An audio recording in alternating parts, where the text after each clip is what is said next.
Hello, 8 people watching. I'm so pleased that you're back again. And Dr. Mengele, I think you are really my biggest fan, aren't you? Always the first to post, always with your catchphrases and your slogans that we all love so much. I've decided to try and be as educational as possible in all my streams, and I think sometimes what I do is I try to squeeze too much in. I start talking with only the vaguest signposts, destinations in my mind, and then I wander all over the place, and I fear I may even have lost you, but I'm not really sure. Sometimes I think you people like Christine Ramsey, she says, oh, it's Groundhog Day again. But I thought for my last one it was a bit unfair, since I did actually cover new material, and I do try to cover new material for my own sake as well as yours. Otherwise I'd just be giving you the same old shit. So I think it's important for me, as well as for any of you who keep coming back, to see in me a kind of a development of the narrative, or some kind of character development anyway. I know it's not easy for any of us. I do complain about me having to bump along with you at the bottom, but I guess you can't help being at the bottom, being mentally ill, undereducated, low status. It's mentally ill. Yes. Well, And perhaps, it is probably, it might be true, yeah, it might be true that, birds of a feather flock together. After all, I myself have been accused of being mentally ill for even attempting to do what I do. What's wrong with the volume? Is it not loud enough? I mean, the settings are the same as last time, and I heard myself okay. So, Dr. Mengele, how old are you? Could it be that your hearing is going? I know you're no spring chicken.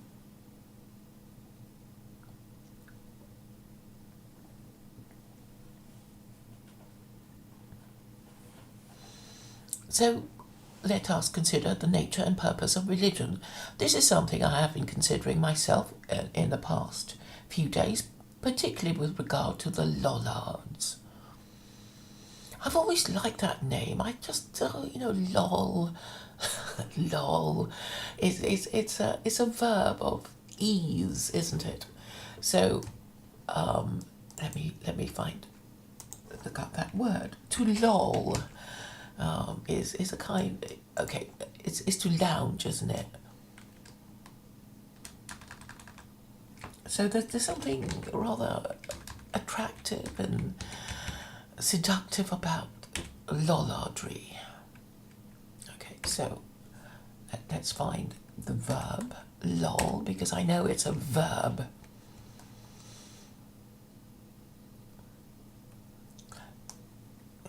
Lol. It's even, I've just clicked on how to pronounce it. So it means to sit, lie, or stand in a lazy, relaxed way. Of a part of the body to hang loosely, droop. Stick out one's tongue so that it hangs loosely out of the mouth. The boy lolled out his tongue.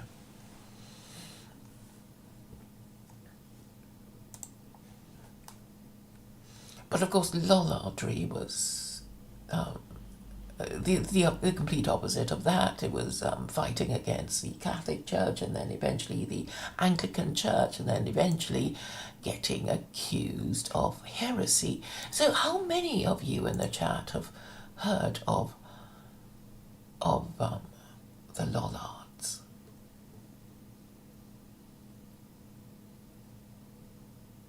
Oh, now Dr. Mengele wants a wrench.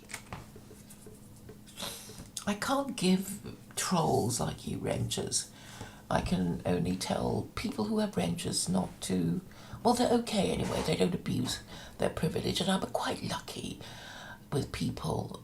I mean, I suppose I have to, count my blessings and think that, even though I complain about how hopeless you all are, I guess you are good souls, really. I've seen other groups and they're terrible people, aren't they?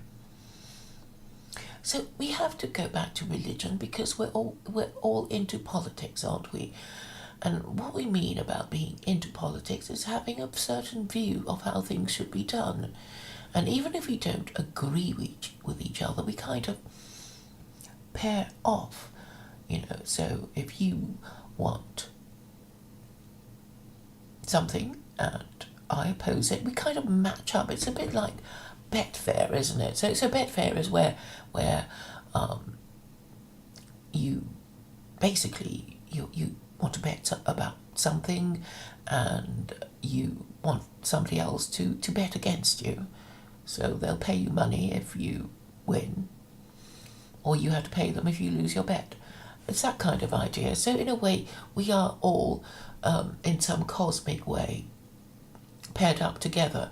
So even if we don't agree, we are kind of a pairing. You know that we know that MPs do that in that, for a crucial vote or something,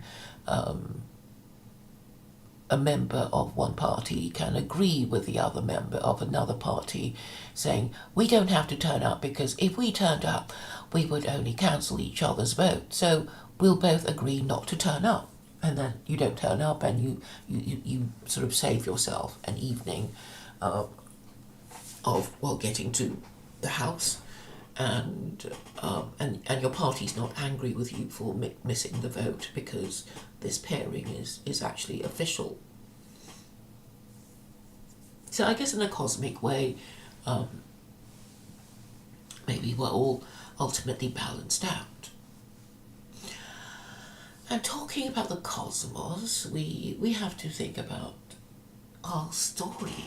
Our story is humanity, and some of you will think, well, I have nothing in common with the brown people, or the yellow people, or the white people, the black people on another continent. But we have to go back to the creation story, and of course, the most famous one is the Abrahamic narrative of the world being divided between Jews and Gentiles. Why is it divided in that way? Because it makes sense. I mean, it does seem a bit counterintuitive at first. But when you think of the spread of Christianity and Islam after Judaism established itself, we know that it makes sense. And for the anti-Semites in the chat, you know it makes sense because, this is how you reason. Bad thing happened. The Jews did it.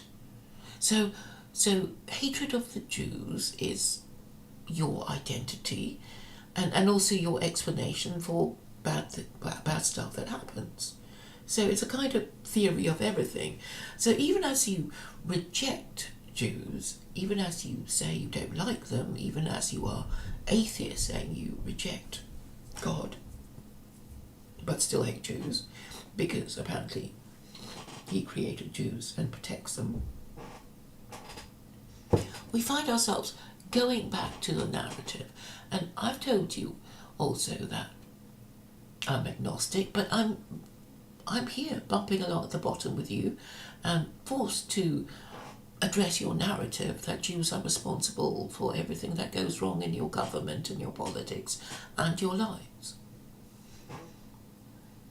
And of course my rival in theocracy is also of the same view. She credits Jews with even greater powers of cunning and says Christianity and Islam are Jewish religions created by them.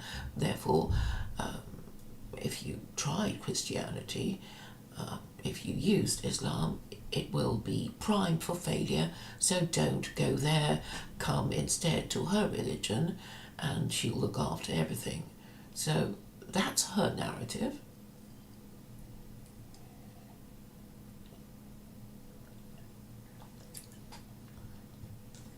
So although I've told you that I'm only interested in the rules of the moral system that is religion, there's also a narrative. Now, I've told you that I'm not interested in the narrative. I don't care about the stories and the promises and the threats, because I'm really focused on imposing it. I'm going to be honest, it'll have to be imposed because I know not all of you will agree. Obviously not everyone will agree, so it'll have to be imposed, and the only way of getting it imposed is if I get the interest and attention of enough people who have power and influence in politics, and then they'll do it. So that's my hope. And obviously, in any even the most successful revolutions, you will know that not everybody agreed to have it imposed. They just couldn't stop it, and then they had to, accept it in the end. So we have to go back to religion, which has, I said 2 parts, and it occurs to me that there really are 3 parts to religion. I'm saying, previously I said it had a private and public purpose. The private purpose is, of course, to deal with our own spirituality, it's there to put a policeman in our head about God punishing us if we do, if we break his laws, and of course of God rewarding us if we follow his laws.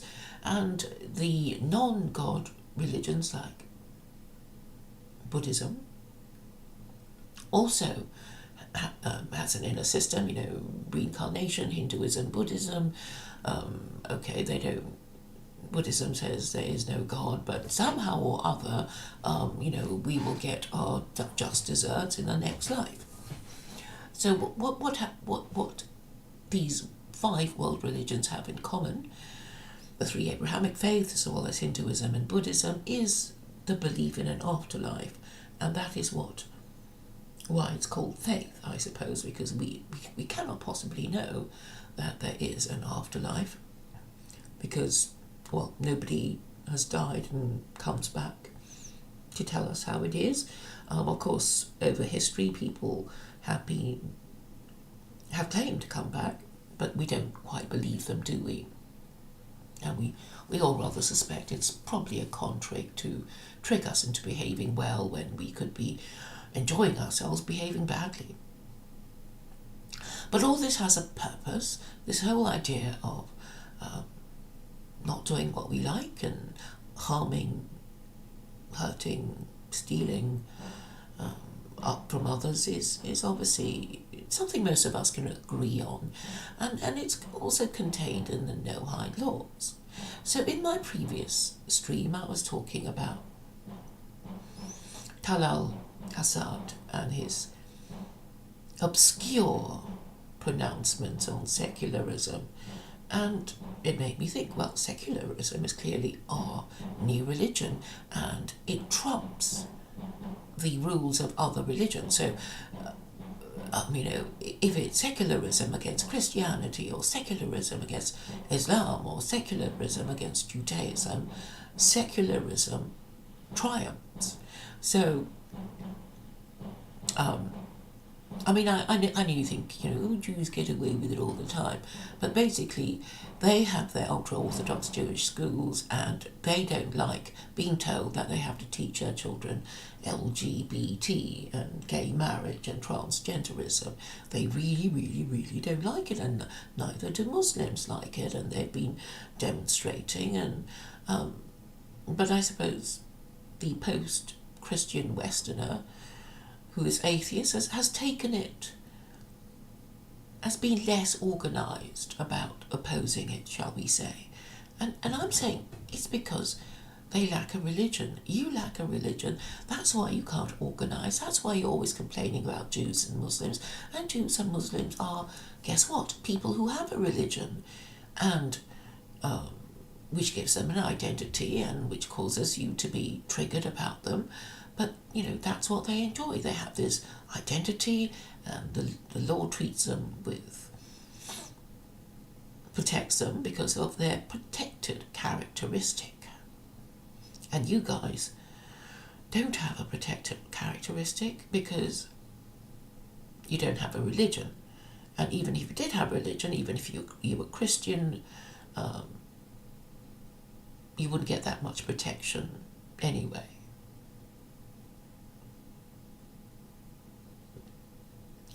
So, what are we to conclude from this? I mean, it seems obvious to me that it's because Christianity is kaput. And that's why you're not getting the protection you want. You hate it when Jews and Muslims kind of go to the top of the queue and you can't bear it. So I am examining things from a legislative, sociological point of view.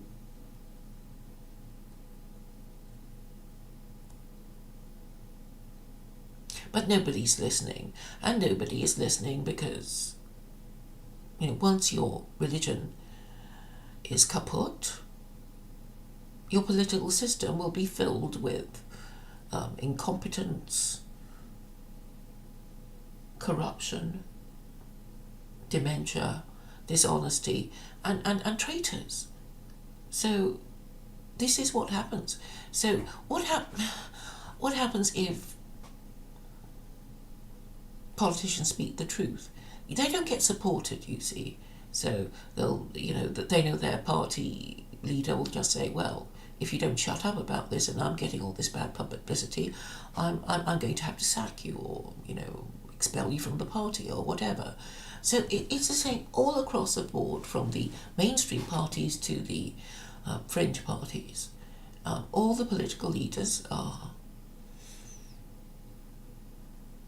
indifferent to principle. They won't defend any principle. So any politician who inadvertently finds himself speaking the truth completely by accident because he just blurted it out, finds himself having to apologize for it 3 days later. And when this keeps happening and happening and happening and happening, the message will be absorbed by the entire political establishment that it doesn't pay to tell the truth, because you'll only be humiliated, publicly, ritually humiliated, and perhaps destroy your career, as Enoch Powell and Keith Joseph did. And so, because we are all pleasure-seeking creatures and pain-avoiding people, we will seek reward and pleasure and avoid punishment and pain. So clearly, the way to solve things is to make sure that our laws encourage the right kind of behaviour and reward it appropriately, and also punish it proportionately, of course, otherwise it would be against the rules of natural justice.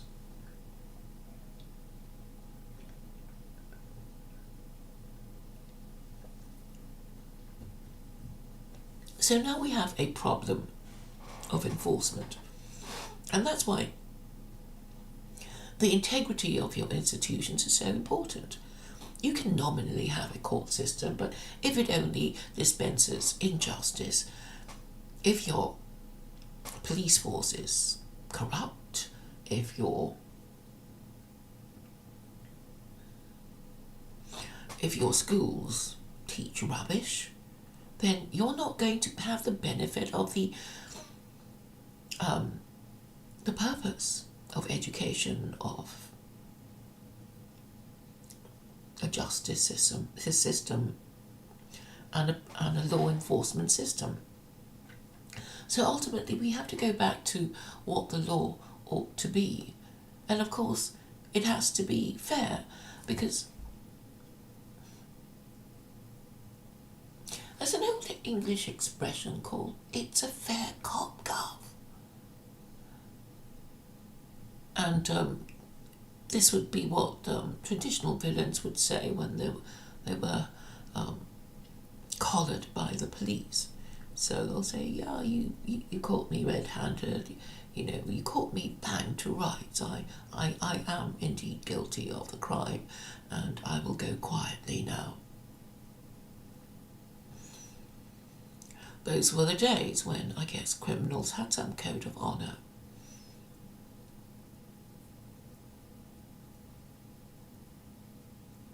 And I think the laws should be fair enough, so that when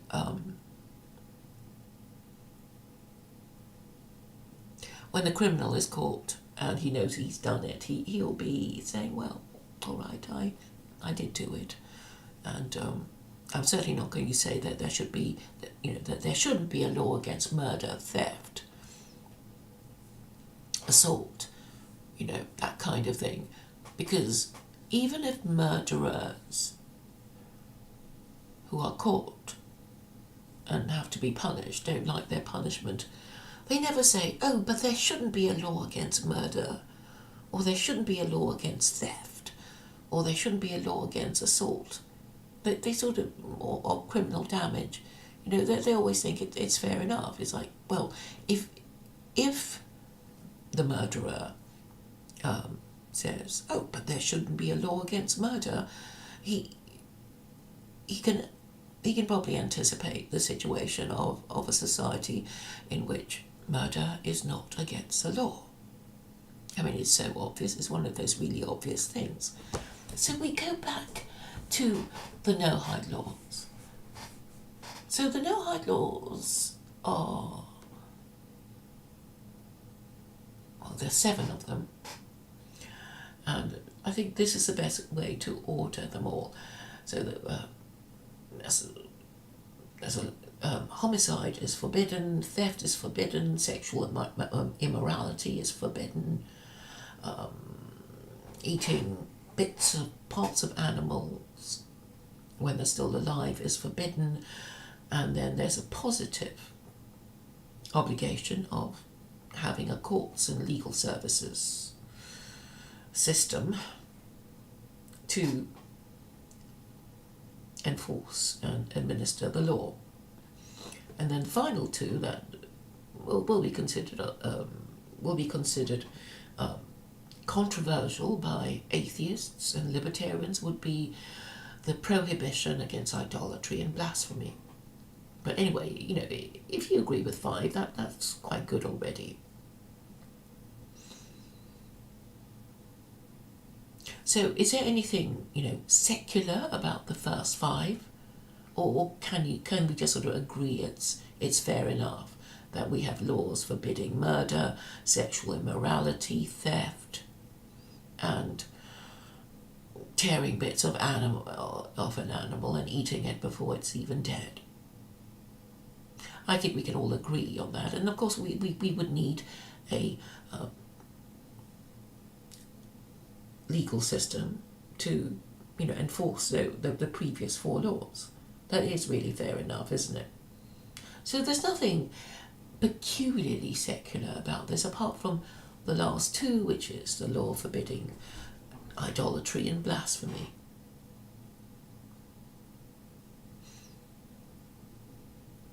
What are my views on that? I actually think they're fair enough. I don't think you're going to get into too much trouble. But anyway, it actually doesn't come into play, because all I ask the Jews to do is to say that Islam is the most no-hide of all the 5 world religions, and then we have to implement secular Quranism, and secular Quranism doesn't punish idolatry or blasphemy. So, people who go to pagan temples and Sikh temples and Hindu temples, they'll be all right. They'll be allowed their freedom of worship. But if you, we just talked about the 7 no-hide laws, but if we go back to the 10 Commandments, there's actually a thought crime included in the 10 Commandments, in that we are told not to envy our neighbour, and not to covet his wife, property, servants. Let me look at it again. So if you're told not to envy someone, it is actually a thought crime. We don't have thought crimes in the Quran, but I think in the olden days people were not quite so. They're just saying, well, it's a slippery slope. If you start envying your neighbour and feeling these things that you shouldn't feel, you will be committing adultery with your neighbour's wife very soon, if you don't at least stop yourself from thinking about doing these things to him.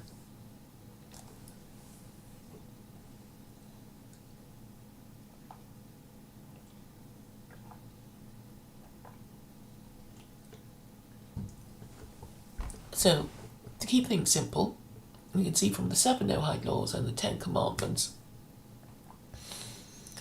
that there are thought crime laws, because these thought crime laws are supposed to frame the narrative.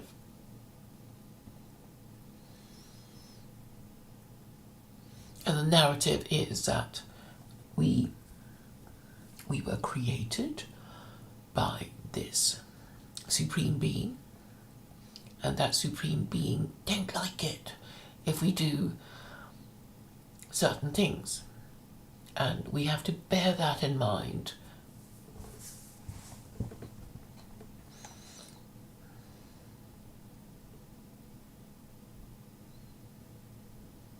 Okay, so so there are 10 commandments, and I think I'll read them out to you because I know some of you are not quite familiar with it. I am the Lord thy God, thou shalt have no gods before me. Thou shalt not make unto thee any graven image, thou shalt not take the name of thy Lord in vain. Remember the Sabbath day to keep it holy, honour thy father and thy mother. Thou shalt not murder, thou shalt not commit adultery, thou shalt not steal, thou shalt not bear false witness against thy neighbour, thou shalt not covet thy neighbour's house, thou shalt not covet thy neighbour's wife, thou shalt not covet thy neighbour's slaves, animals, or anything else. All these are thought crimes.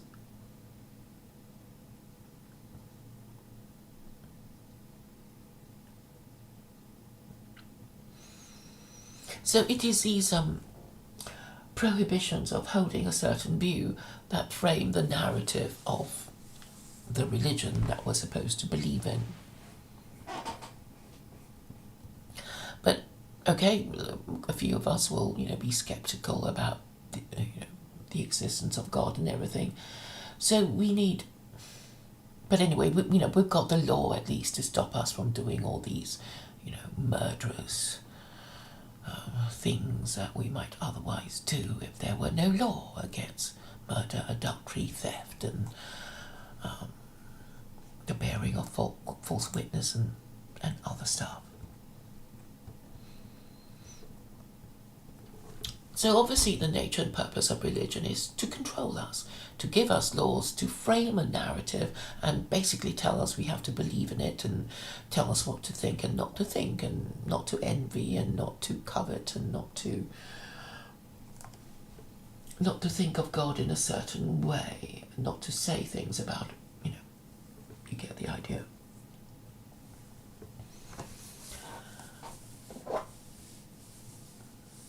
And what is the purpose of this? It's to force us into believing the narrative, and believing in the narrative will make us more likely to cooperate with each other. I mean, you can imagine if you just talking to somebody at a party and you talk about books, you talk about films, and then you talk about, possibly some film that you both enjoyed or a book that you both read and enjoyed. And you become closer to that person. They like the same things as you. Wow. Or even if you didn't like the same thing, you can say, well, at least I saw it, and then we had a discussion about this thing. So, even though you disagreed, that there was some kind of engagement. And that would tend to draw us together and make us get to know each other better.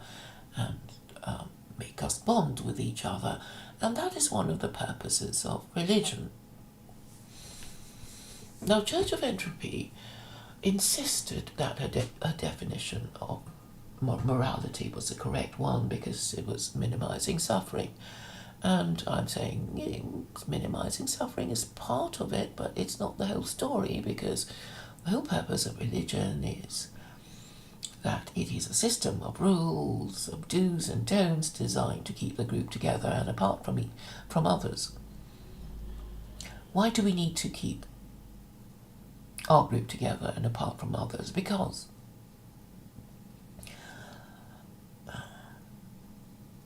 we need to know which group is doing better or worse than the other, so we can identify a particular group and say, oh, look, these Muslims are doing so much better than these Christians, or vice versa. And then it'll make us wonder, like, what are they doing right? What are we doing wrong? And it's designed to make us think, because we are in competition with the other groups, after all. So I think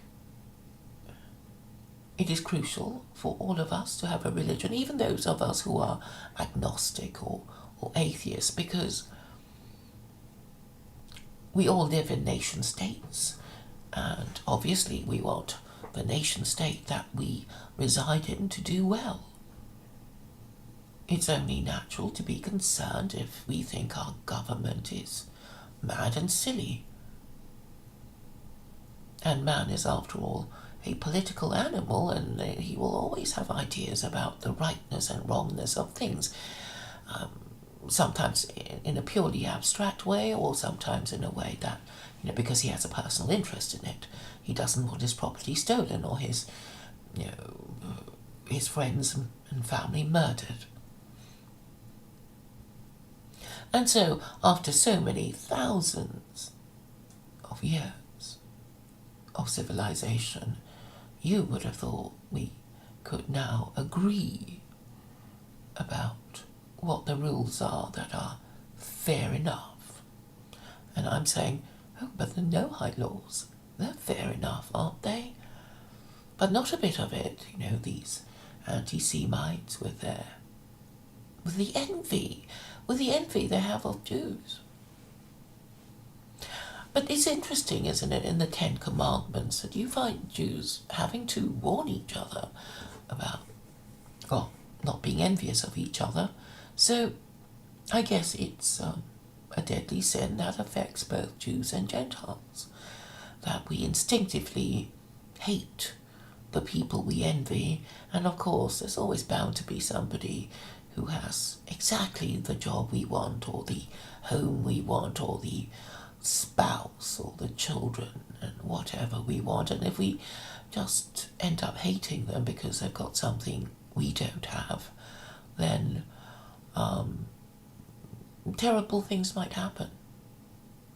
The bearing of false witness, murder, adultery, broken families, unmarried parents, badly parented offspring, and then eventually the decline and fall of your civilization and the fall of your city, and it being pillaged by barbarian tribes. So that would be the purpose of religion, and I guess people don't like it because it impinges on their sexual freedom. And I think we are now at the stage of, it's as if we've been doped with sexual liberation when you think of how permissive it is now to what it was maybe 10 years ago, 20 years ago, 30, 40. It's really quite extraordinary.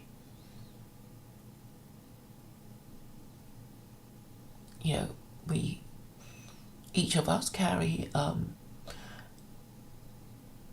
pornograph, don't we? If we have smartphones, we each of us have a pornograph with which to view pornography. And of course it is immensely corrupting and distracting, and it's something that unfortunately most people are hooked on, and it will have the consequence of producing behaviours that will not result in the long-term national interest. And because you can't see it, you don't see the harm, or you're deliberately averting your eyes. The harm, obviously, is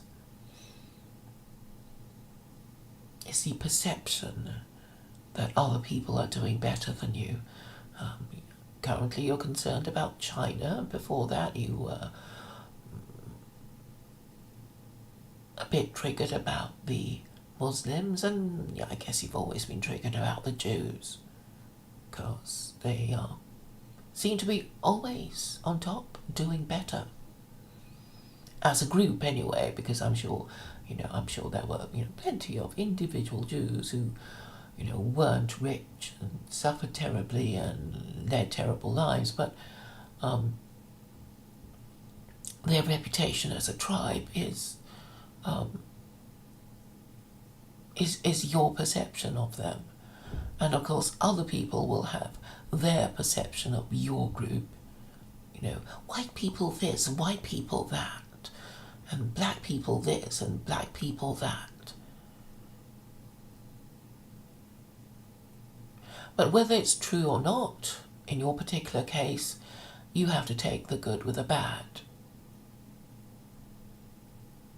And so ultimately, I don't think that religion, I mean, race is the determining factor. I mean, in a superficial way, yes, probably, people of the same race tend to congregate in a certain defined piece of territory called a nation state, and, like the Japanese and like the Indians. But even within these particular nation states, there is immense variety. If you look at India with so many religions, and I think the statecraft required is to choose the best religion for your people, so that people can do as well as they can do in life and are given the opportunities. So obviously you have to have a decent education system, you have to have law and order, you have to have most people trusting in the integrity of government and its institutions to get things right. Otherwise, you really will fall behind. So with the recent COVID-19 pandemic, the Chinese, okay, they're not out of the woods yet, but it seems that they are, in a way, envied. It's like, well, no more lockdown for them. They've come out, the schools have opened, everything's back to normal. Nobody's noticing anything untoward, are they? And then you think, well, even if a lot of people started to die, they could massage the figures, couldn't they? They could get their doctors to say it wasn't COVID that they died of. I mean, they could easily, increase or decrease the figures, because apparently COVID-19 can even be found in semen. I mean, I don't know what that's about, but I mean, I do know that the coronavirus is a kind of generic virus that is found almost anywhere. And the one that is causing all those deaths is a novel one. But, if it's so common, then, eventually our guard will be let down and then people will die. But I guess if the government manage the news or the figures or the death certificates properly, people might not even notice. And how can they do these things? Well, obviously, they have to cooperate with each other. Institutions of government. Well, there's, okay, if you want to be Orwellian about it, there's the Minister of Love, the Minister of Truth, the Ministry of Plenty, and they'd all be working together to, give the government a certain impression of how things are.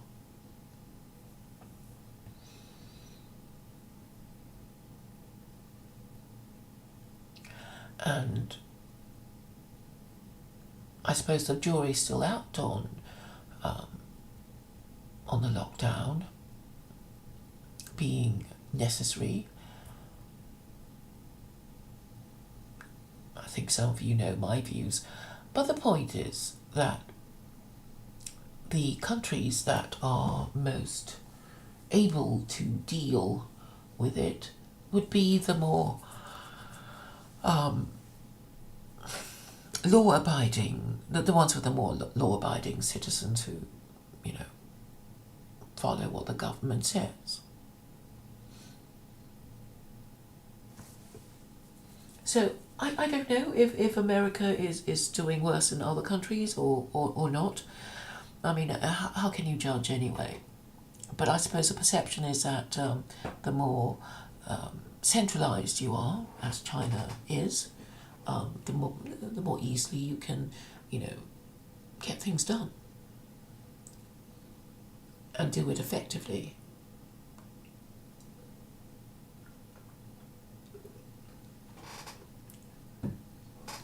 But what has religion got to do with China? I mean, people think, oh, the Chinese are atheist.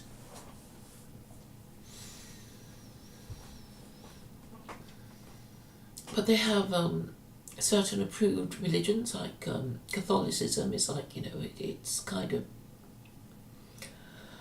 I think, an official minority religion. So they have a certain protected status. And Islam, of course, and Buddhism.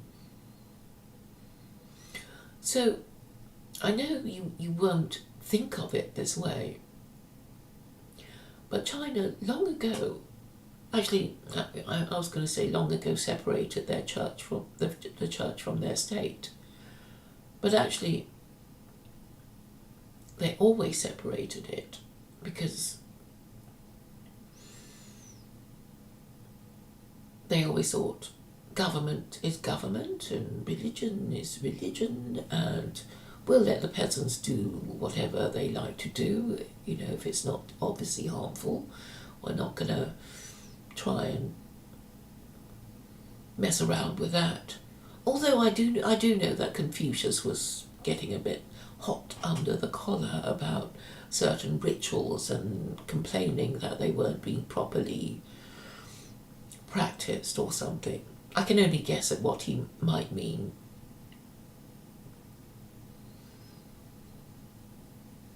But how China ran itself, it had no religion officially, so what it did was rely on political scientists, because in effect that was what Confucius was. It was a combination of psychology and sociology and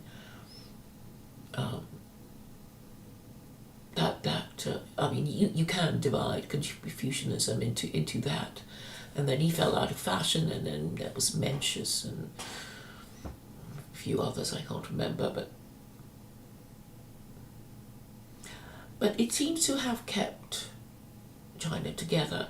But but then we think, oh, China's always been like that, but of course not. It's been invaded. It's the last dynasty was the Qing Empire, and they weren't Chinese at all. They were Mongols.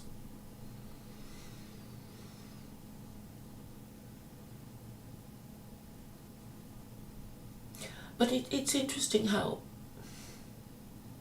the invader has eventually has to go native, because it's only through saying, oh well, I'm one of you now, look, I'm wearing your clothing, I'm using your language, I'm adopting your customs, so just so you'll like me a bit more and be more likely to trust what I say.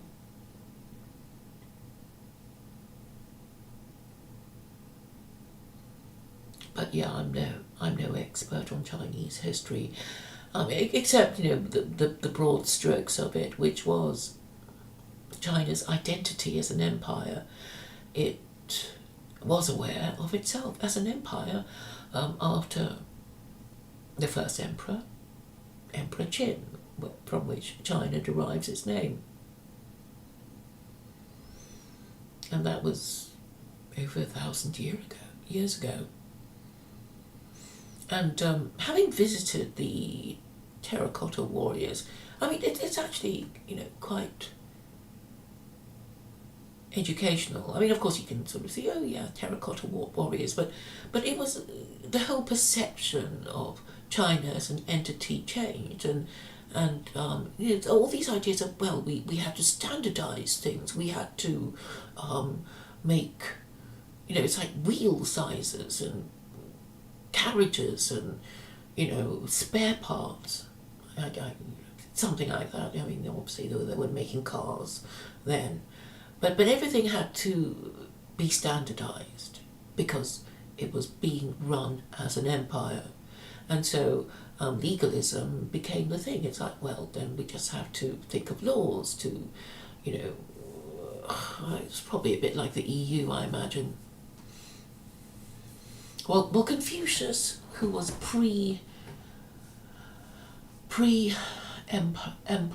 empire, he was saying things like, well, we just have to be honourable and treat others as we would like to be treated, and the ruler must be perceived as a benevolent ruler, and then people will love him and automatically want to please him.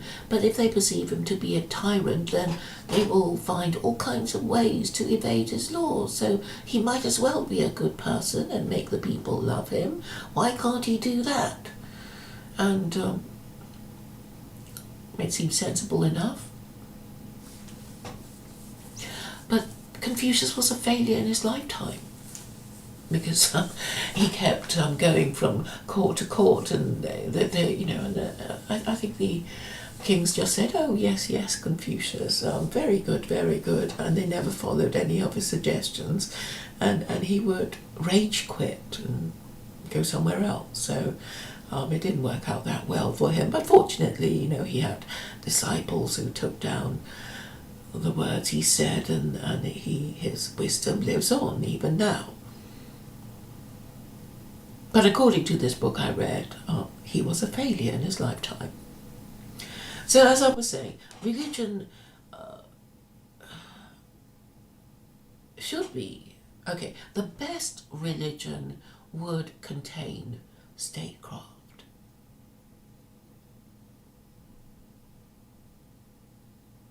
And that's what I'm saying the Quran contains. And I do recommend it for the Chinese, because really, we've got the, a superb opportunity for all of us to change at the same time. So nobody's lagging behind, everybody's sort of got the same idea all at the same time, part of this globalism and the COVID-19 pandemic.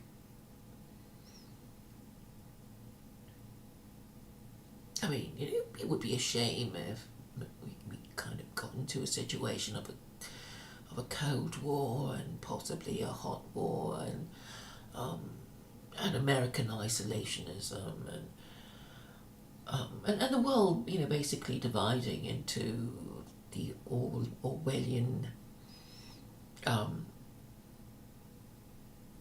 prediction, the Orwellian dystopia of 1984 of, Oceania and Eurasia and East Asia.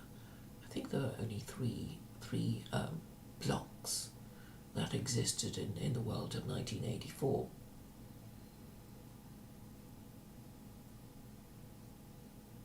So what we want ideally is trade, and with the option of individual nations to protect their fledgling industries, and really to give up democracy, because it's driving the Westerners mad, and it's getting really, really mediocre leaders who don't really care about the future of the country. And you can see it, it's like they don't really care, they don't really know what they're doing, they're looking for some expert to hide behind and say, oh, well, I was only following the advice of experts, and since it's gone wrong, we can imprison him. So all these experts who are now being, lionized and everything, well, they can easily be struck down like some sort of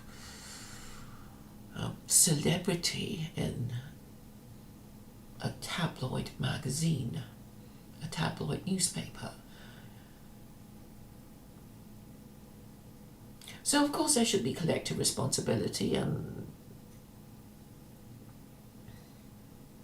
ways of dealing with 50-50 situations. I mean, for me, I would have done what Japan did, which is to declare a state of emergency and say, well, we don't advise you to travel or open your restaurants and bars, but we're not going to stop you. And really, that's the best way of dealing with it. I actually haven't looked up how Japan are dealing with it, but I don't think they have lots of dead people, do they?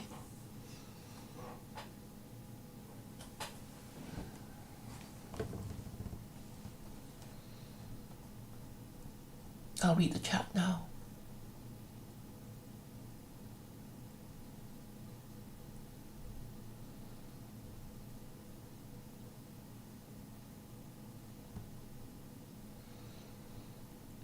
Ah, such charming comments from Saigon Green.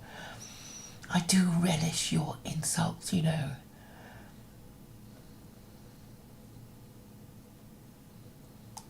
Oh, all right, Dr. Mengele, I'll give you a wrench.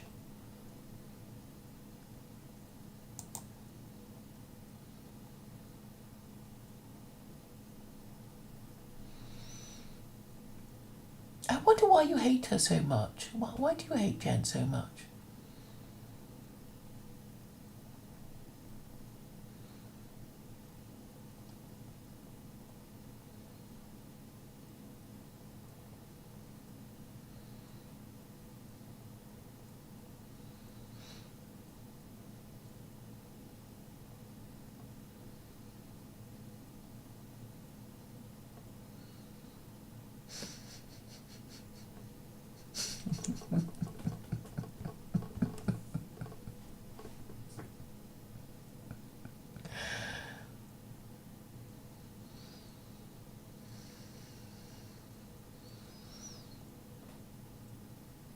Right, are you going to post any links, Dr. Mengele?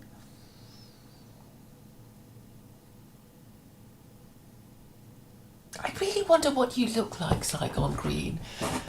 It would be great to see a picture of you.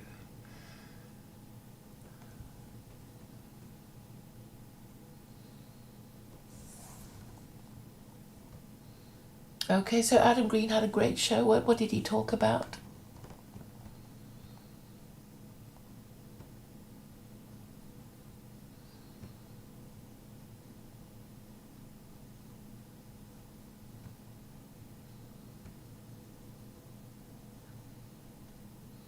Okay, nothing about what I just said. So frustrating. So, okay, you've got it now. I'm going to sum up before I go that you can actually deduce the effectiveness of religions, right? You know, there's, you know, the one of the J people that you're always so hot under the collar about. I mean, they do have a superior religion. It's like, yeah, it's a Rolls Royce religion kind of thing, and it's exclusive, and they don't want anybody joining, and they're still there after so many attempts to pogrom them, and it drives you wild. And then there's, I would say Islam is like a 4x4.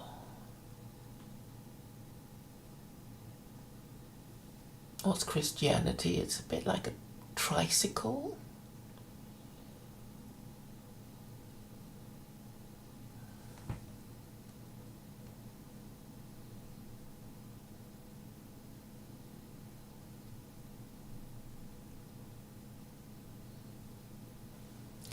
So the purpose of religion is to provide a narrative and rules. Narrative and rules, okay? And obviously the narrative has to be appealing to give the people who believe in it a sense of self-esteem. I mean, there are very attractive narratives that don't just come from the Abrahamic faiths. I mean, everybody loves the Greek myths, don't they? I mean, they are such appealing stories, I must say. I think even now a lot of people love them. So being able to tell a good story is very important, and then you know, form some kind of philosophy from your Greek myths. Yeah, the Greeks were very good at stories. I think I played it already, Dr. Mengele, the one about Rabbi Warning. I've played it myself. You want me to play it again? Am I going to get into trouble? Israeli espionage. Oh no, no, I don't want to. I'm sure you're right, Dr. Mengele. You know, Mossad do occasionally commit acts of espionage.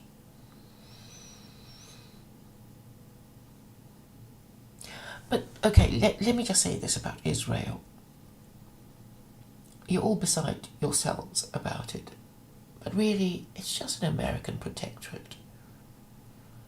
The Americans found themselves with it. You know, it's like the British Empire collapsed, so everything that the British had eventually fell into the hands of America. And this was what happened. Is that a good thing? The thing is, it's too early to tell. I remember the famous story of Zhou Enlai when asked about whether the French Revolution was a good thing, and he said, "It's too early to tell." That was in the 70s.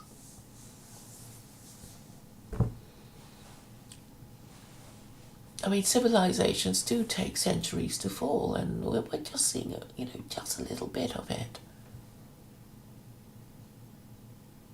Yeah, I know, Dr. Mengele, you're beside yourselves. That Israel is getting $3.8 billion. But if Israel is an American protectorate, then I guess it would get some funding. So, yeah, that is a problem. People pretend that Israel is, just sort of exists because it's so wonderful. But of course, it's protected by America. It can't, so it's in hook to America. And I think increasingly a lot of Israelis, especially the observant ones, are becoming aware of it. It's like, oh, but we thought Israel's an independent country. Of course it isn't. And this may be something to do with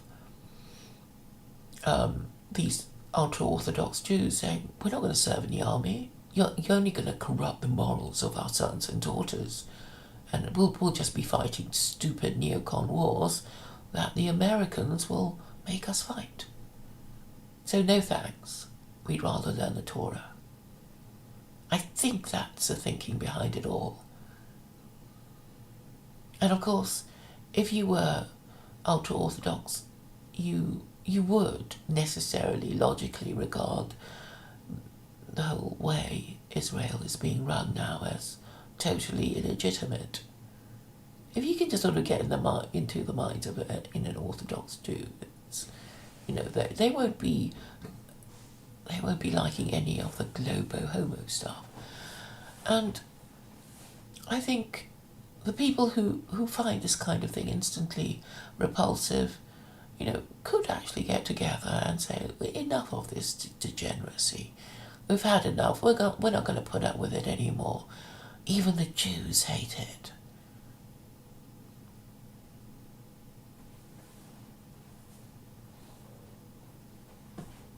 And one final point about religion is the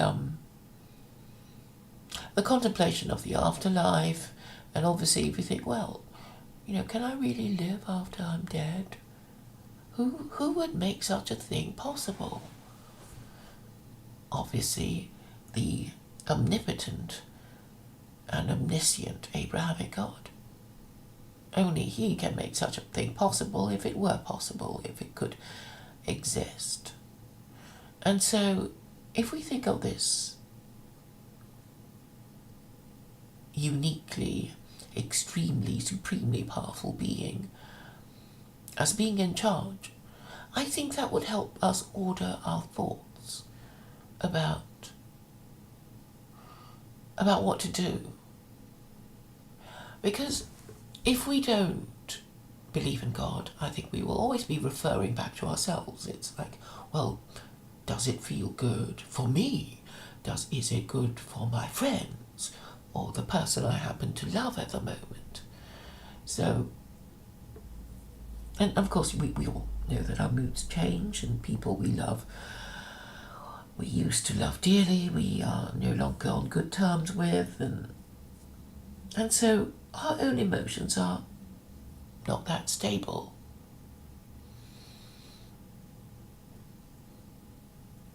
And obviously, if we only go by our emotions, then we won't be acting consistently or rationally. And therefore, we simply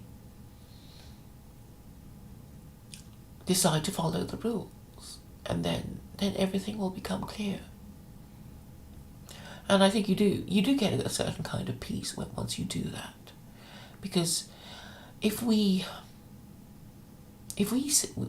refer to ourselves as the ultimate authority, but we don't know our own minds or moods from time to time, then I think we could get pretty neurotic.